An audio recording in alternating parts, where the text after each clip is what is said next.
నేను ఎందుకు paid promotions అంటున్నానంటే నువ్వు ఇన్స్టాగ్రామ్ ఓపెన్ చేసి అవే వస్తున్నాయి. సో అంటే మన దగ్గర సినిమాలు లేవా, లేకపోతే ఆ ఒక్క సినిమానే ఉందా, ఇంకా ఏ సినిమాలు లేవా ప్రమోట్ చేయడానికి నాకు అర్థం కాలేదు.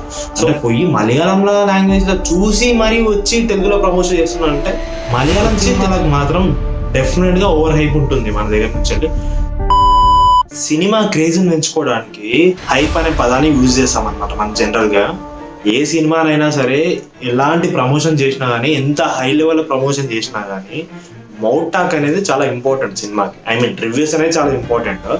సో ఒక సినిమాని ఒక లెవెల్ తీసుకోవాలంటే హైప్ అనేది చాలా క్రూషియల్ రోల్ ప్లే చేస్తుంది అనమాట.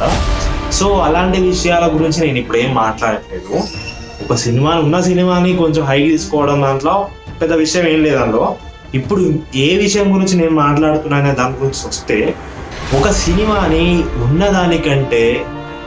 సినిమాని ఉన్నదానికంటే రెండింతలు ఎక్కువ చేసేదాన్ని ఓవర్ హైప్. సో ఆ సినిమా గురించి ఇప్పుడు మాట్లాడుతున్నాను. రీసెంట్ గా రిలీజ్ అయిన మన మలయాళం డబ్బుల్ మూవీ మంజుమల్ బాయ్స్ గురించి మాట్లాడుతున్నాను అనమాట. సినిమా చూసాక నా ఒపీనియన్ చెప్పాలంటే మరీ అంత వర్ష అయితే సినిమా లేదు, బాగుంది సినిమా అయితే బాగుంది థియేటర్ ఎక్స్పీరియన్స్ లో. కాకపోతే థియేటర్ నుంచి బయటకు వచ్చాక ఒక 2 days తర్వాత ఇన్స్టాగ్రామ్ స్క్రోల్ చేస్తే చాలు, సినిమా అట్లా ఉంది, సినిమా ఇట్లా ఉంది, ఏ సినిమా వానికి రాదు అన్నట్టు మాట్లాడుతున్నారు అనమాట. సో వాళ్ళ గురించి సినిమా రివ్యూ చెప్తున్నాను అనమాట. సినిమా గురించి మాట్లాడాలంటే ఫస్ట్ థింగ్ వచ్చేసి, అదే ఒకవేళ సేమ్ మూవీ సేమ్ కాన్సెప్ట్ తోని తెలుగులో వచ్చి ఉంటే యాక్సెప్ట్ చేస్తారా? చెయ్యరు. ఇప్పుడు ఈ సినిమా ఎంతైతే హిట్ అయిందో ఆ రేంజ్ లో హిట్ మాత్రం అవ్వదు. I'm damn sure about that. So అది ఫస్ట్ థింగ్ వచ్చి. సెకండ్ థింగ్ వచ్చేసి, ఈ సినిమాని మెయిన్గా పాజిటివ్ సైడ్ నడిపించిన విషయం ఏదైనా ఉందంటే అది రియల్ ఇన్సిడెంట్ అని చెప్పేసి ఒకటే పాయింట్ అనమాట.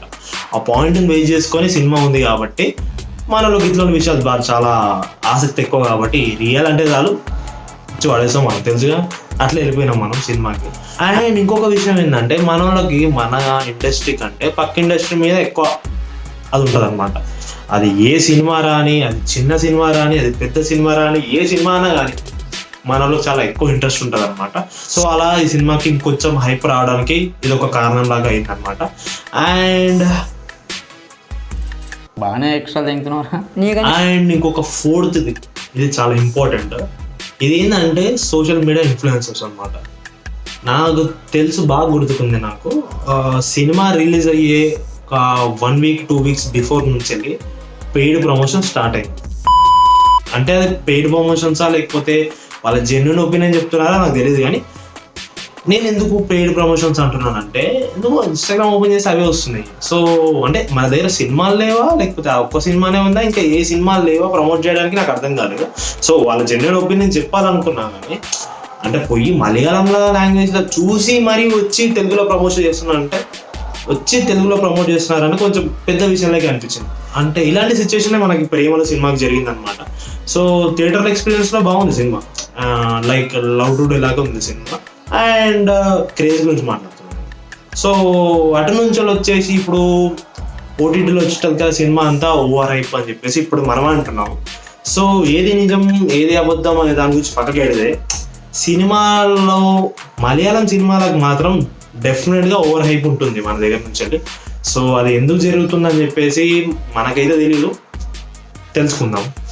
అండ్ ఈ మంజుమల్ బాయ్స్ అంతా హిట్ అవ్వడానికి ఇవి రీజన్స్ అన్నమాట. సో నాకేమనిపించింది అని చెప్పేసి అడిగితే, పర్లేదు భయ్య సినిమా మరి. అంటే నేను ఎందుకు అంత ఇది చేస్తున్నానంటే, ఉన్న సినిమాని ఉన్నట్టు ప్రజెంట్ చేస్తే పర్లేదు. అంటే ఇంత హైప్ ఉంది, ఇంత బాగుంది సినిమా అని చెప్పేసి చెప్తే పర్లేదు. అంతేగాని సినిమా ఇంత ఉంటే దాన్ని ఇంత చేస్తే కరెక్ట్ కాదు. సో అది నా ఒపీనియన్ అనమాట. అండ్ ఈ సినిమాలో నాకేమనిపించలేదు భయ్య పెద్దగా. ఇన్ఫాక్ట్ నాకు చాలా అంటే చాలా డబుల్గా నాకు నచ్చింది గామి. చాలా బాగా నచ్చింది సినిమా. ఆయన ఒక డెబ్యూటెంట్, మన తెలుగు ఫిలిం. చాలా ఎన్నో ఇయర్స్ కష్టపడ్డారు ఆ సినిమా కోసం. ఆ ఎఫర్ట్స్ కూడా కనిపించినాయి సినిమాలో. ఐ మీన్ స్క్రీన్ మీద మనకు కనిపించినాయి. దానికి ఎన్నో నెగిటివ్ రివ్యూస్ వచ్చినాయి, పాజిటివ్ రివ్యూస్ కూడా ఉన్నాయి, కాదంటలేను. కాకపోతే ఉన్నదానికంటే ఎక్కువ నెగిటివిటీ బాగా స్ప్రెడ్ అయింది అనమాట ఆ సినిమా గురించి. అండ్ ఇప్పుడు ఓటీటీలో కూడా వచ్చింది. సో ఓటీటీలో వచ్చినాక చాలా మంది దాన్ని చాలా బాగుంది సినిమా అన్నట్టు మాట్లాడుతున్నారు అనమాట. సో మీకేమనిపించింది కింద కామెంట్ సెక్షన్లో కామెంట్ చేయండి. Thanks for watching.